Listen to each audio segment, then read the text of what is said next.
ये डायग्राम कैसे ड्रॉ किया मैंने ये जानने के लिए आप पहले वाले वीडियो देखो, आपको फुल कॉन्सेप्ट आ जाएगा कि ये डायग्राम मैंने कैसे ड्रॉ किया। अब हम क्या है, ये एक बीम मतलब सिंगली रेनफोर्स बीम है जिसका हम एनालिसिस करने वाले हैं। तो यहाँ पर कुछ AST मतलब एरिया ऑफ स्टील रेनफोर्समेंट यहाँ पर दिया गया है, ये एक बीम सेक्शन है, ठीक है। अब हम इसका एनालिसिस करना शुरू कर रहे हैं। पहले ये जो टेंशन वाला फोर्स है उसका एनालिसिस कर लेते हैं।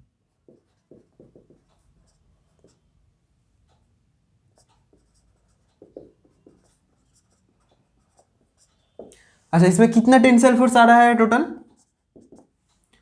फोर्स मतलब स्ट्रेस इनटू एरिया। स्ट्रेस क्या होगा? Fy/1.15। Fy इसका स्ट्रेस है, लेकिन हम लिमिटेड मेथड के लिए जो एजम्पशन है फैक्टर ऑफ सेफ्टी से हम डिवाइड कर देते हैं, उसी को हम स्ट्रेस मानकर चलते हैं। तो ये हो गया हमारा स्ट्रेस इनटू एरिया। एरिया मतलब कितना AST प्रोवाइडेड है वो दिया होगा हमें। सपोज 16 डायमीटर का 16 आएगा, 4 रॉड 3 रॉड दिया है यहाँ पर, ठीक है, 3 नंबर दिया है। तो हम कैसे एरिया AST निकालेंगे? AST equal to π/4 into D square into number of into 3, ठीक है। ये हमारा AST ऐसा निकलता है, वो क्वेश्चन भी होगा, ठीक है, कोई नहीं। अब हम एनालिसिस कर रहे हैं, छोड़िए उसको। तो ये जब कैलकुलेटर पर आप करेंगे तो ये 0.87 Fy AST, ठीक है। तो मतलब total tensile force 0.87 Fy into AST, ये हुआ टोटल टेंसाइल फोर्स, इसका वैल्यू है ये। और ये क्या, ये कितना डेप्थ पे आ रहा है? ये यहाँ से अगर मैं देखूँ तो ये effective depth, sorry,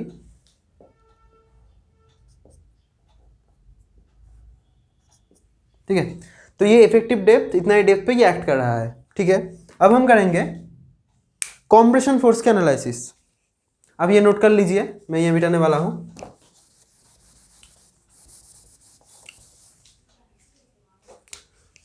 analysis of compression force. एक नंबर में जानना है कि कितना कंप्रेशन फोर्स आ रहा है और कहां पर ये कंप्रेशन फोर्स आ रहा है, ठीक है। तो पहले तो हम देखते हैं कितना कंप्रेशन फोर्स आ रहा है। तो ये है हमारा स्ट्रेस डायग्राम। यहां पर 0.002 जो है, इतना दूर तक ये पैराबोला है, इसको हम 2 नंबर फिगर बोल रहे हैं। और इतना दूर तक, इसके ऊपर तक ये रेक्टेंगल है, ठीक है। तो पहले ये कितने मतलब इस कितना दूर है ये तक, मतलब ये दोनों वैल्यू हम पहले निकाल लेते हैं, नहीं तो हम प्रोग्रेस नहीं कर पाएंगे। तो ये वैल्यू हम कैसे निकालेंगे? हम इस ट्रायंगल से देखेंगे। इसको हम x1 बोल रहे हैं, इसको हम x2 बोल रहे हैं, ठीक है। तो अब देखिए, ये जो ट्रायंगल है, सिमिलर एंगल ट्रायंगल का रूल अगर हम फॉलो करें तो ये ट्रायंगल, ये छोटा, देखिए ये छोटा ट्रायंगल और ये बड़ा ट्रायंगल सिमिलर एंगल ट्रायंगल है। अच्छा, ये टोटल डेप्थ को हम XU बोलते हैं, न्यूट्रल एक्सिस को डेप्थ को हम XU बोलते हैं, ठीक है। तो XU by 0.0035 equal to x2 by 0.002, ठीक है। XU बाय, हाँ दिख रहा है सब ठीक ठाक, ठीक है। ये आप अगर कैलकुलेटर पे करेंगे तो ये आएगा x2 इजिकल टू 4/7 XU, ठीक है। और XU क्या है? XU है x1 प्लस x2। अगर XU 4/7 XU, मतलब मैं लिख देता हूँ x1 प्लस 4/7 XU, तो फिर x1 क्या होगा? 3/7 XU होगा। तो फिर ये क्या हुआ, इसका वैल्यू क्या है? इसका वैल्यू जो है ये है 3/7 XU, ये इसका वैल्यू है, ठीक है। और ये जो है 4/7 XU।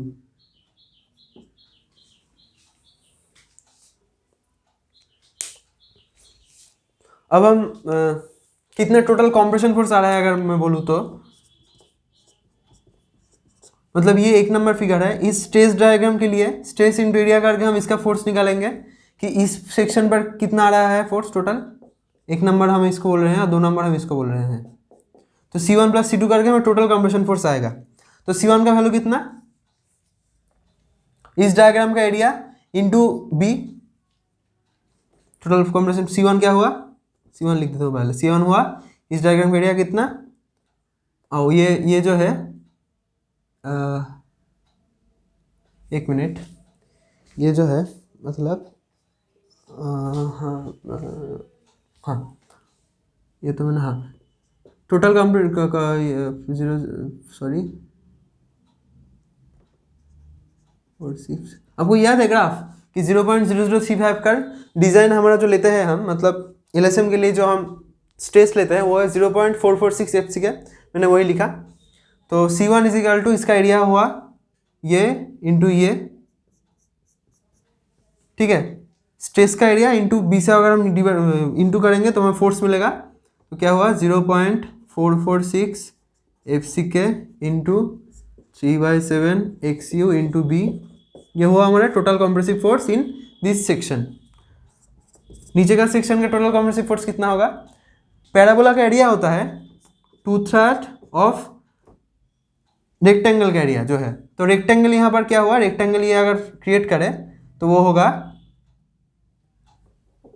रेक्टेंगल का एरिया क्या होगा 2/3 ऑफ रेक्टेंगल का एरिया मैंने बोला, तो रेक्टेंगल का एरिया होगा 0.446 इंटू 4/7 XU, ये होगा रेक्टेंगल का एरिया, उसका 2/3 हुआ हो पैराबोला का एरिया, ठीक है, पैराबोला का एरिया क्या होता है, रेक्टेंगल का एरिया 2/3 होता है, मतलब ये अगर पैराबोला क्रिएट करें तो इस पैराबोला का एरिया इस टोटल रेक्टेंगल का जो एरिया होगा उसका 2/3 होगा, तो ये होगा, ये हो गया हमारा इसका एरिया इंटू बी। अगर इसको हम प्लस करेंगे, अब कर लेना, मेरा करा हुआ है ऑलरेडी नोटबुक पर मेरा, मैं वैल्यू लिख देता हूँ, आप कैलकुलेशन कर लेना, अगर मैं यहाँ पर सब कैलकुलेशन करूँ तो वीडियो बहुत लेंदी हो जाएगा, ये आप खुद से कर पाओगे तो आप कर लेना, कितना हुआ है, हाँ 0.36, ठीक है, हाँ 0.36 FC के B into XU, B into XU, हाँ, तो ये हुआ हमारा टोटल कॉम्प्रेसिव फोर्स। अब हमारा क्वेश्चन है कि ये टोटल कॉम्प्रेसिव फोर्स हुआ, ठीक है, लेकिन ये फोर्स एक्ट कहाँ से कर रहा है, ये फोर्स एक्ट कहाँ से कर रहा है, तो हमें CG निकालना पड़ेगा। अगर हम इस डायग्राम का CG निकाल लें तो हम बोल सकते हैं कि ये फोर्स एक्ट कहाँ से कर रहा है, ये फोर्स डायग्राम है, मतलब स्ट्रेस डायग्राम है। तो देखिए इस डायग्राम का CG यहाँ से पास कर रहा है, इस डायग्राम का CG हाँ कितना है ना होता है पैराबोला का,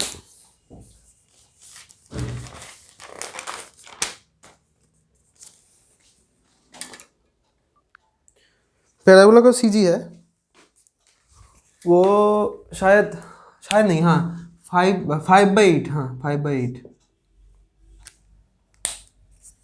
वो यहाँ से 5/8 पर, मतलब 4/7 XU का 5/8 पर एक्ट कर रहा है, और इसका CG यहाँ से इसका हाफ पे एक्ट कर रहा है, मतलब 3/14 पर एक्ट कर रहा है, ठीक है।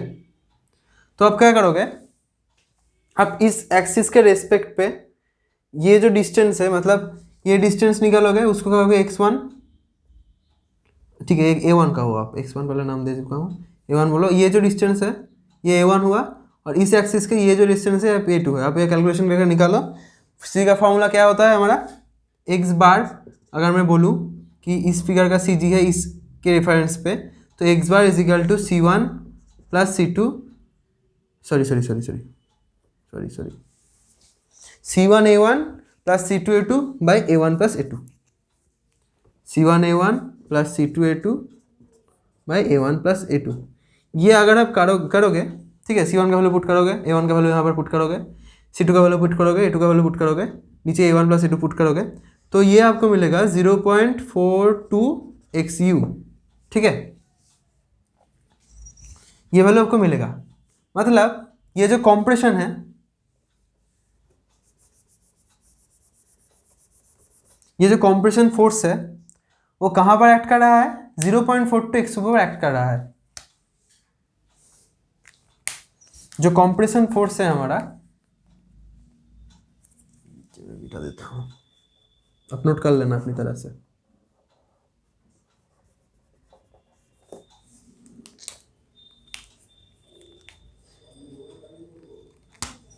C1 C2 इसका जो मीन मतलब रिजल्टेंट है वो 0.42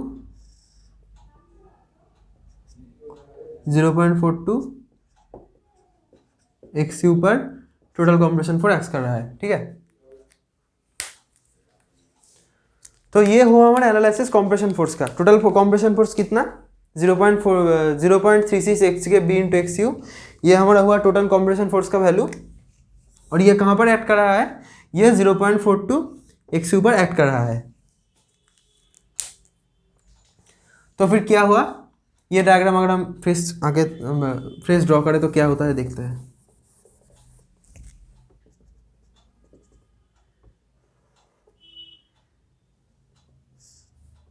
ये टेंसाइल फोर्स 0.87 FY/AST, ठीक है। इतना दूर आया, सपोज ये हुआ,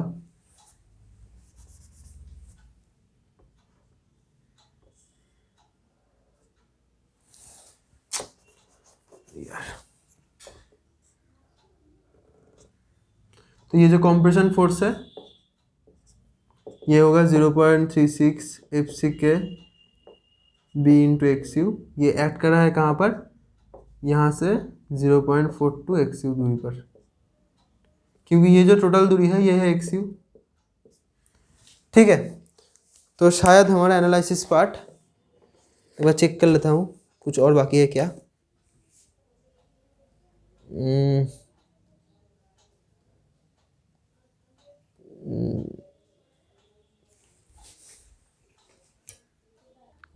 ठीक है, ठीक है।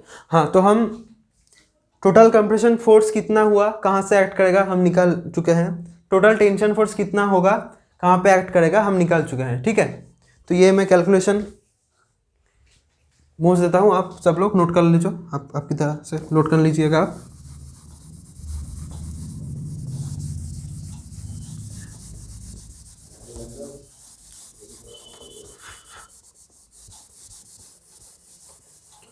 तो आप एक चीज़ देखिए, ये टोटल लेंथ कितना है, ये D है, मतलब ये 0.42 XU, तो इस दोनों का डिस्टेंस होगा D - 0.42 XU, ठीक है। तो अब चीज़ देखिए, ये जो दोनों तरह का फोर्स है, टेंशन एंड कंप्रेशन, दो जो ऑपोजिट टाइप का फोर्स है, ये इस सेक्शन पे एक कपल क्रिएट कर रहा है। तो मटेरियल का एक खुद का रेजिस्टेंस होता है, जैसे स्ट्रेस मटेरियल का खुद का रेजिस्टेंस आता है, वैसे ही कपल के लिए भी ये जो कपल प्रोड्यूस हो रहा है, इस कपल को रोकने के लिए भी मटेरियल का खुद का रेजिस्टेंस होता है, जिसको हम कहते हैं मोमेंट ऑफ रेजिस्टेंस। मतलब उस बीम सेक्शन पर जो कपल आ रहा है, जो मोमेंट आ रहा है, उसको रेजिस्टेंस करने के लिए मटेरियल का खुद का प्रॉपर्टी जो किसका इक्वल होता है, ये जो फोर्स आ रहा है, फोर्स के लिए जो मोमेंट प्रोड्यूस हो रहा है इस बीम के, मोमेंट ऑफ रेजिस्टेंस उसका इक्वल होता है। जैसे हमारा स्ट्रेस क्या होता है, स्ट्रेस होता है अपना जो फोर्स आ रहा है उसके फोर्स का को हम एरिया से डिवाइड कर लेते हैं, वही स्ट्रेस बोलते हैं हम। वैसे ही मोमेंट ऑफ रेजिस्टेंस भी एक मटेरियल का ही प्रॉपर्टी है। जब मोमेंट आता है तब उस मोमेंट मतलब कपल जब आता है उसको रेजिस्ट करने के लिए ये मोमेंट ऑफ रेजिस्टेंस का जन्म होता है। तो मोमेंट ऑफ रेजिस्टेंस का वैल्यू जनरली जो कपल क्रिएट कर रहा है उस वैल्यू का इक्वल एंड ऑपोजिट होता है, ठीक है। तो हमारे साइन काम के नहीं है, हम वैल्यू निकालेंगे। अगर मोमेंट ऑफ रेजिस्टेंस हम कंप्रेशन के लिए निकालें, ठीक है, तो वो क्या होगा 0 मतलब कंप्रेशन को रिस्पेक्ट में कपल का मोमेंट क्या होता है, कपल का मोमेंट होता है किसी एक भी हैंड से आप उसका डिस्टेंस ले लो और फोर्स का वैल्यू ले लो, ठीक है। तो मैं पहले इस फोर्स के लिए देखता हूँ 0.36 FCK B × XU into lever arm. Lever arm तो आपको पता ही होगा, compression force and tension force का CG का जो डिस्टेंस है उसको हम लीवर आर्म बोलते हैं, ठीक है। मतलब ये फॉर्मूला है C × Z, Z मतलब lever arm, tension T × Z, T क्या है 0.87 FY/AST into D minus 0.42 X U. ठीक है, तो ये दोनों फार्मूला आ गया हमारा। हाँ ठीक है, हाँ ठीक है। तो ये दोनों जो फार्मूला हम लिखे हैं ये है मोमेंट ऑफ रेजिस्टेंस कैलकुलेशन करने का। तो ये सब जो हमने किया ये एनालिसिस ऑफ बीम के लिए, मतलब ये एनालिसिस ऑफ बीम हमें ये किया। और कुछ टॉपिक नहीं, ठीक है।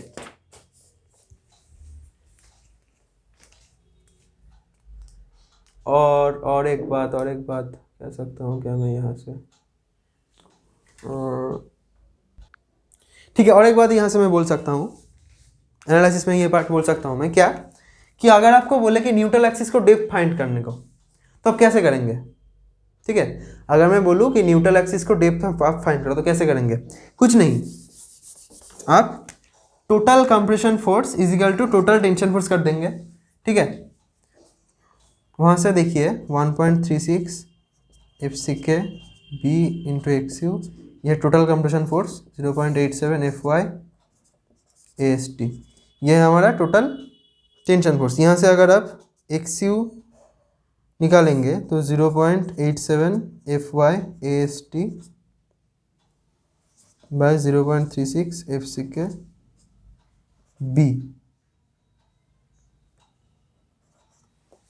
तो ये है हमारा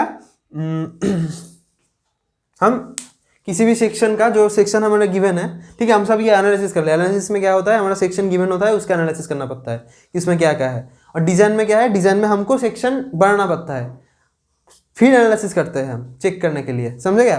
मतलब डिजाइन में हमें डायमेंशन देना होता है, और एनालिसिस में क्या है, एनालिसिस में डायमेंशन गिवन होता है, हमें उसका एनालिसिस करके बताना है कि सब ठीक ठाक है क्या नहीं। तो हमें सपोज बोला कि आप इस सेक्शन के लिए न्यूट्रल एक्सिस का डेप्थ निकालिए, तो हम compression is equal to tension कर देते हैं। ठीक है, उसके बाद हम एक्स यू यहाँ से निकाल लेते हैं। जिसको आईएस कोड के साथ बैठने का परमिशन हो उसको ये सब फॉर्मूला याद रखने की कोई ज़रूरत नहीं। ये फॉर्मूला आपको मैं दिखा देता हूँ कहाँ पर है। आईएस कोड पे आप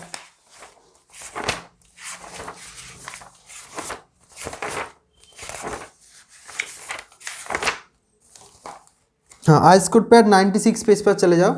96 पेज पर देखिए, वहाँ पर लिखा है एक जगह, दिख रहा है आपको, इजी आ रहा है, फोकस नहीं ले रहा। हाँ ये देखिए, ये जो फॉर्मूला दिख रहा है आपको, ये एक्स यू बाई डी के टर्म्स में है। अब चेक कर लेना, एक्स यू बाई डी में लिख देता हूँ, यहाँ पर एक डी दे देता हूँ, यहाँ पर भी एक डी दे देता हूँ। देखिए यही फार्मूला है आईएस कोड पे। ठीक है, याद रखने की कोई ज़रूरत नहीं। जब भी एक्चुअल न्यूट्रल एक्सिस का डेप्थ आपको निकालने को बोलेगा, जिसको आईएस कोड लेकर बैठने का परमिशन हो, अब वहाँ से देख लेना ये फार्मूला दिए, मतलब उसके बाद अब यहाँ से निकाल लेना कि उसका न्यूट्रल एक्सिस कहाँ पर है। ठीक है, एनालिसिस में यही सब है। अगर आपको वीडियो अच्छा लगा तो लाइक कर लो, नहीं अच्छा लगा तो डिसलाइक कर दो। कोई क्वेश्चन हो, कुछ कहना हो, कमेंट कर दो। और ऐसे ही कंटेंट के लिए, सिविल इंजीनियर से रिलेटेड कंटेंट या फिर इंजीनियरिंग से रिलेटेड कोई भी कंटेंट के लिए आप हमारा चैनल सब्सक्राइब कर दो। Thank you so much.